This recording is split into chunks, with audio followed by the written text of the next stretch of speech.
Hello again, everyone. We are Gaming by Gaslight, and welcome back to another episode of Stellaris. As I was just kind of panning over the galaxy when, going to click on OBS to start recording, we stopped over here on the Weeping Ghost Nebula. Ain't that something? What do we got over here? The Grasping Claw Nebula. The Disac Heck Dust Clouds. Oh, there's the caravan people.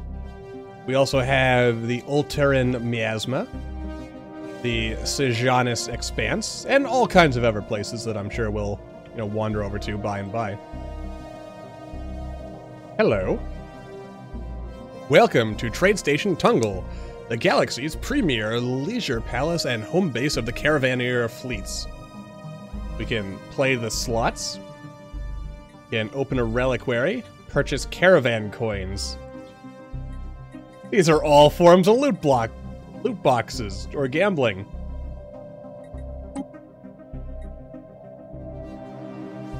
Okay, you need caravan coins. What are reliquaries? It is an old story, but not a long one.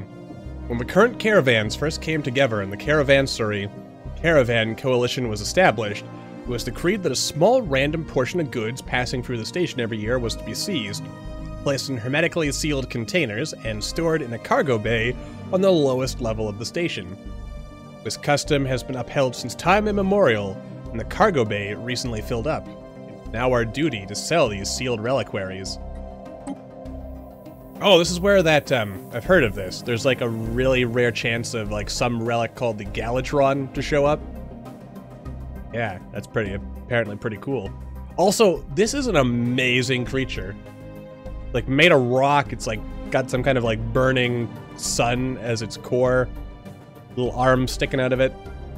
Totally improbable, to exist in, a real hard sci-fi setting, but Stellaris is space opera. Space opera is where it's at, man. Because this creature is clearly a metaphor for the human heart. Like the metaphorical human heart, not like the literal beating heart, but like the strength of the human heart or something like that. Because all sci-fi, all good sci-fi has, some deep, meaning behind everything or something or other. Anyway, what we do know is that the contents were considered valuable at some point in Caravaneer history, though there is also some evidence that the reliquary containers may have been used for garbage disposal during the brief third reign of the lunatic broker. Okay. And how much do these cost?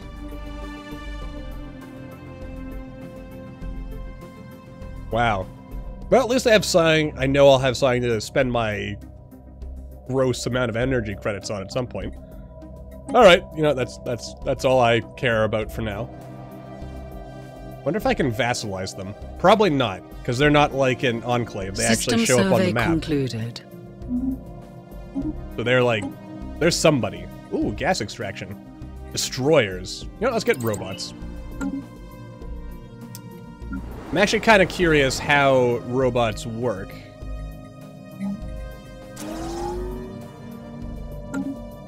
Or actually, you know what? Cancel that. Energy is probably what we have greater need of at this particular moment in time. Anyway. Yeah, so if I look at population... is the key to the universe. Okay. Construction completed. So robots are built separately from population. Alright. I mean, that's kind of how I remember Stellaris-ness being at some point in the past. This is cheaper, but you know what? Terraforming. But then again, I was talking about how I want to kind of start rushing technology, so maybe if we focus on that for a little bit, let us, pull ahead of the competition. Okay, we did it! The ISS Jal Vocal has made an incredible discovery in orbit of Chorus 4. The planet possesses a hitherto thought impossible number of superimposed quantum states per unit of space. Science Officer Vuld Taras suggests Chorus 4, which she codenamed the Veil, exists simultaneously in two dimensions, our own and an unknown other. Vol-Terras has used the rate of increase of particle superimposition and the total number of quantum states at the time of transition to extrapolate a 3-month cycle for the planet's dimensional shifts. Perhaps we might develop a method to prevent the planet from shifting. I mean, technically, we had already discovered that when we built a base on this system, but alright. You know, I should build a System survey concluded. Okay.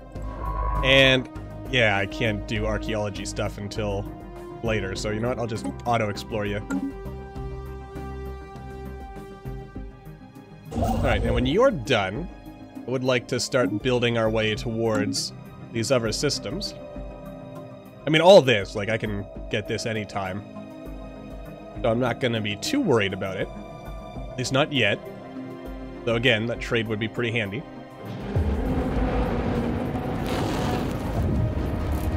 A group of investigators has found a hidden factory on Vakistan.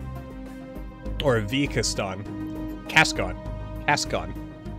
The building and its state of decay tells of an old civilization, one that excelled at constructing things that stood the test of time. Our population would easily be able to use the facility to add to the colony's production output. Nice. You know, let's take a... The special project has concluded. Yeah, this is in Mizar. We already know about stuff that was going on there. Hang on a second. Let's zoom in and... Hello. Oh, there's a project here I haven't even gotten around to doing yet. I'll have to get right on that. But yeah, if I go back over here... Odd worker. Ooh. This produces 4 alloys. Nice. I do like that. Alright, the following 6 months of number crunching, theory busting, or following 6 months of number crunching, theory busting, and heated debate, the ISS Jalvakal crew has devised a method by which the planet's particle fields can be locked into a nominal state, preventing their rotation between dimensions. A sufficiently tuned pulse of energy should freeze the veil in one state, locking it into a stable form as a Gaia world. So, is it safely done?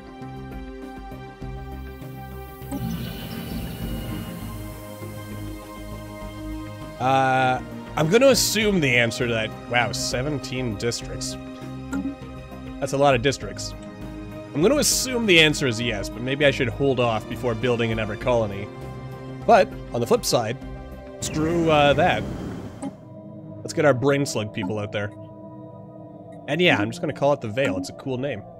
We may be materialists, but we believe in hippie, new age stuff like that. Also, what are you doing? Oh yeah, you're going over here, and then let's have you go back and... Or wait, no. Hang on. Survey, research the anomaly, research project. I might actually have you go around and, yeah, pick up some of these things that we have left behind. Nah, you know what, we've got plenty of time to revisit these old things. There's time. There's always time. I'm gonna feel like an idiot if it turns out that this actually connects to this over here. And then someone, like, slips in and steals all this from me. Could happen. Might happen. Probably won't happen. Are we still unemployed? Apparently the answer to that is yes. You know what? I'm gonna build a city district just so that we've got the amenities so we don't need to worry too much. Also really need to do something about our sprawl here. Get some bureaucrats put down. Anomalous readings registered. Oh, we could actually get some bureaucrats over here. And what is this? Initial analysis of its composition points towards potentially interesting finds. Nifty. These are all still in our core system.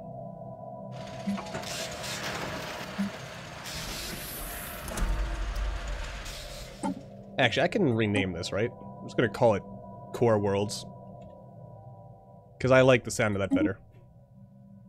Fragments of life. It appears that the asteroid SP0-76-1 and the surrounding debris originate from a former planet. Deep within the center of the asteroid, we can find traces of extremely valuable alloys. There are also hints of bacterial life that has now died in the vacuum of space. It shows us that the celestial body was once bore the promise of life. We have detected an anomaly. Ooh, that's nice. And another anomaly. Small cargo pod has been left adrift in space above this gas giant. It has been captured by the planet's gravity well and will eventually be pulled into its atmosphere. We have detected an anomaly. So many... Well, then again, I guess we did kind of get mapped the stars. Alright, stuff's swirling. I should probably expand this way as well, just in case. That's the problem, isn't it? There's so many choices. Ooh, just a whole bunch of energy. A discarded cargo pod was left by someone in the upper atmosphere of Semesta 2 long ago. It has somehow escaped the notice of other spacefarers, and its decaying orbit means it would have been lost in the gas giant's crushing atmosphere within another few years. When the crew of the ISS Jal Urkin unsealed the pod, they found a stash of alien jewelry made of precious metals. Would have figured that would give us alloys or maybe materials, but you know what? I guess we sold them to someone. How is this investigation going, by the way? Is really not going that well.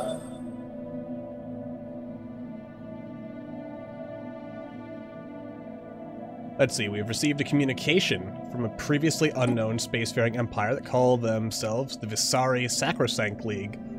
Claim to have learned of our existence by listening in on the communications of another empire. Ah, no. No one wants to be my friend. Well, at least these guys aren't complete jerks. Only mostly jerks.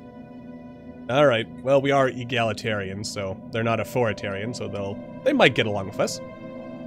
I come with a message from Reverend Elder Krotiug, the elected leader of the Visari Sacrosanct League. I also like the name Visari. It's a cool name. We believe in the right of all sapient beings to fulfill their individual spiritual needs, and will brook no alien interference in this matter. Wait. But you're xenophobes. But you believe in individuals... Alright. Alright. Oh, and there's a strategic resource. Apparently... Whoa, a whole bunch of stuff's happening here. Alright, we completed our habitable world survey. Through our surveys of habitable worlds, our biologists have collected a vast amount of data on alien life forms. Many of our older theories on the development of life have been disproved, and our scientific community has had to build new models from scratch. Our most interesting findings are being displayed at the newly dedicated Museum of Exobiology on Kazan. The public is enthralled, and many donations have come in to aid in the continued search of strange life forms. Nice. And what about over here? Wow. This is a really busy cluster.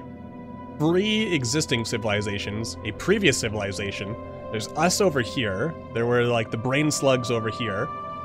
You know, if I didn't know any better, I would say that this all ties into our whole on the shoulders of giants origin. Or it could be a coincidence, but I kind of think it's interesting. We've got all these like different potential life forms here. Steam Age, Bronze Age, Stone, Iron Age. Cool. Also, what is this? Strategic resource information.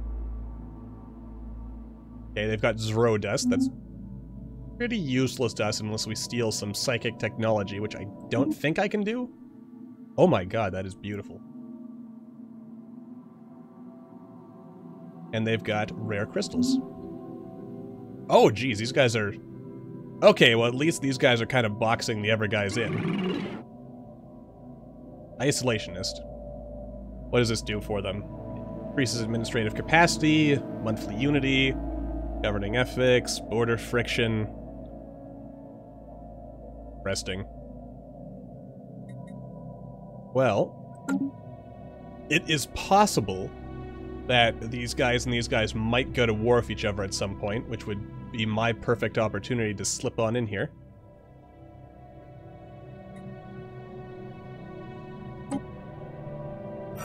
Wait, are these guys actually working on anything over here?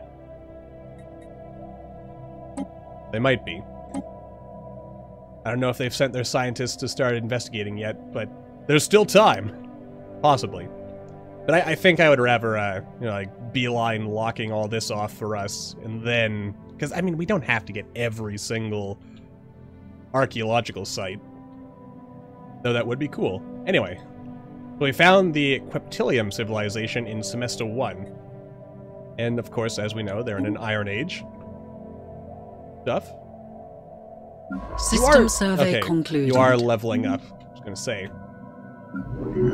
Okay, and you know what? I think it's been more than 3 months. This hasn't swiffered itself back into the void. Construction completed. Ooh, a dimensional pocket.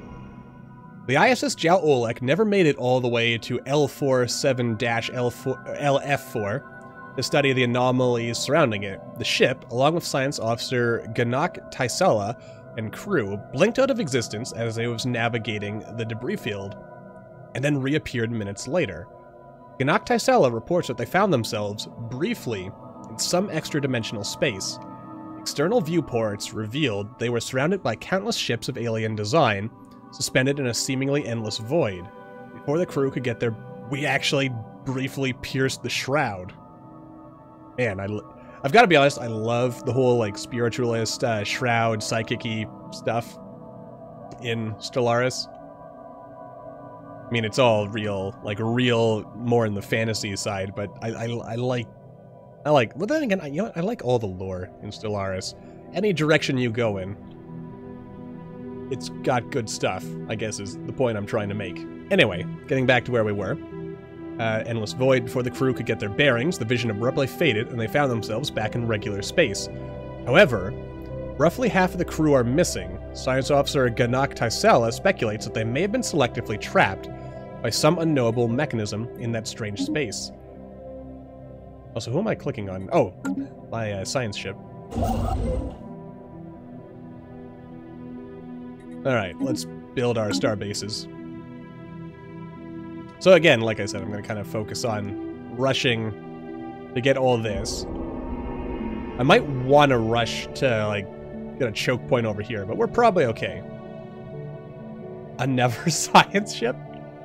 The missing members of the ISS Jal Ol's crew fought lost to the dimensional rift have reappeared.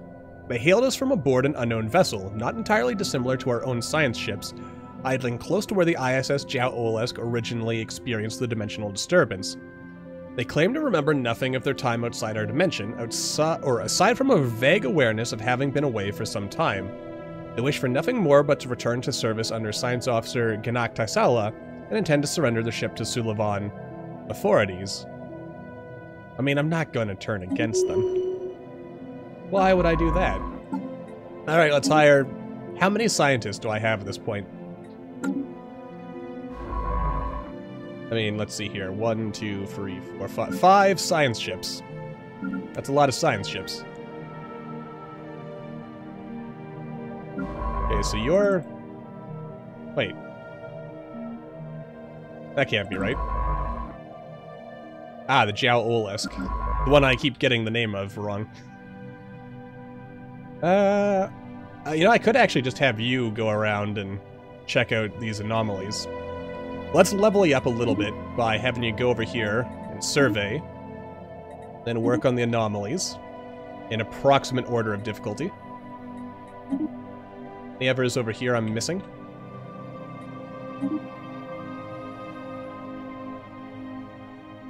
I think that about does it. Yeah. Get on top of this. I think I clicked on you, Ivor, did I? So yeah. Actually kind of questioning the efficiency of this plan, because it is going to involve going back and forth a lot. Anomalous readings registered. But sometimes that's life, isn't it? Oh, an unknown object. Moving at a incredibly high speed. Wow, this is a nice system. Gonna have a Gaia world! Yay! Alright, it also makes people happier, more resources. We have detected an anomaly. Damn, life is good. No reports of any problems have issued from the odd factory. It seems like the colony will maintain the projected production estimates.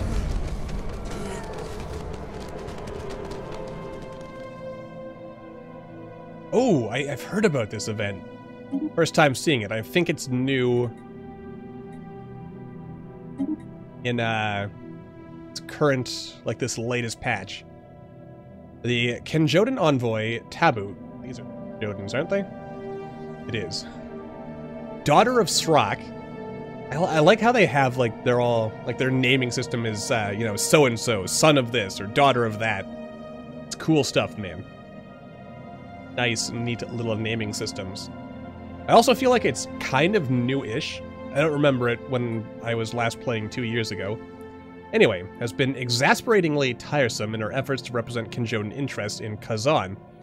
Right from her first arrival, she has shown unremitting hostility toward the direct democracy, unleashing an almost constant barrage of objections to our policies and actions. So great an irritation has she been that few would weep to see the back of her. And we have heard whispers that a group of Sulivan loyalists are plotting to expedite her demise. Allowing the scheme to succeed would certainly be convenient, but allowing foreign dignitaries to be assassinated in our realm might not be the best of looks. Okay, so I lose a bit of influence, or I lose diplomatic weight, but also gain faction approval. And faction approval means more influence. Let's have a look at our factions right now. Oh, also our friendship group. Right, they want to enlighten people. I understand that. I mean, 15%, that would put these guys pretty up there. Put you up there too. Honestly, you know what? I like this group of factions. They're relatively easy to keep happy.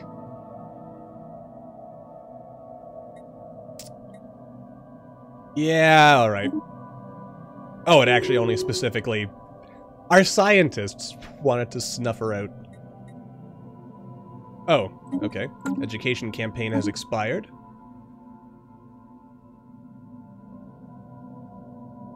Doodly-doo. Oh yeah, it says right here. Why did I not notice that last time? Lasts until cancelled. 12 years, 6 months.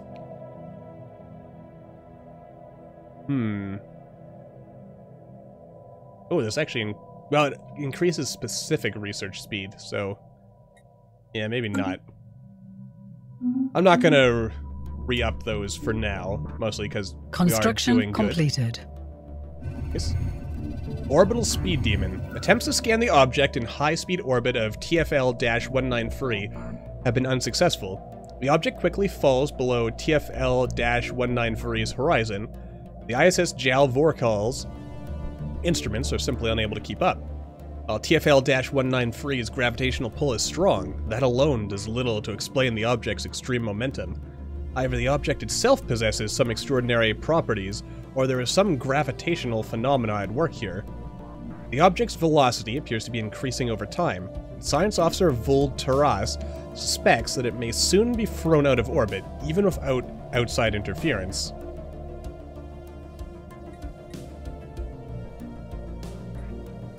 Let's try to slow it down.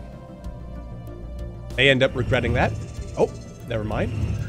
The drone successfully intercepted the unknown object's orbit. By latching onto the object and then thrusting in reverse little by little, the drone was eventually able to direct it to the ISS JAL Vocal for retrieval. The object looks to be some sort of box, constructed of alien material. Vein-like ridges meander along its sides, congregating at the top in some type of sphere-shaped mechanism. We can only guess at its contents. Well, we can just straight up open it, we can study it, or we can get rid of it. I mean, I kind of want to open it. Though I feel like these two things are not mutually exclusive. Situation log has been updated. Yeah, we have a lot of anomalies. Oh yeah, and we've still got our cloud study. Yeah, I'm kind of thinking to myself whether it'd be worth... I know there's some good stuff that we can get. Let's crack open the box first. Also, how is our technology doing anyway? Also, 36 months. That is a long time. Oh! You know what? Hang on a second. We're almost to new hyperdrives. Cancel the project. System survey concluded. We can always come back to that. Oh, construction ship is just sitting there. Well done, Gaslight. Alright. We're doing well. I really do kind of want to goad these guys into declaring war on me. Oh god, they're getting better than me in every way.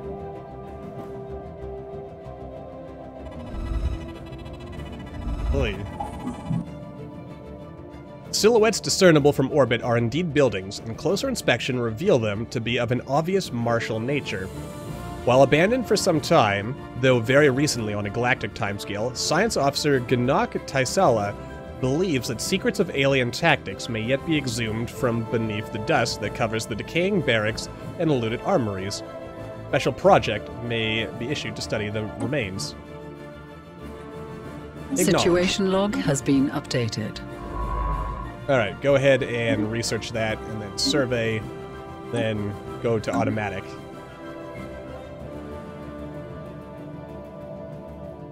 Well, I suppose it is almost time to wrap this episode up again.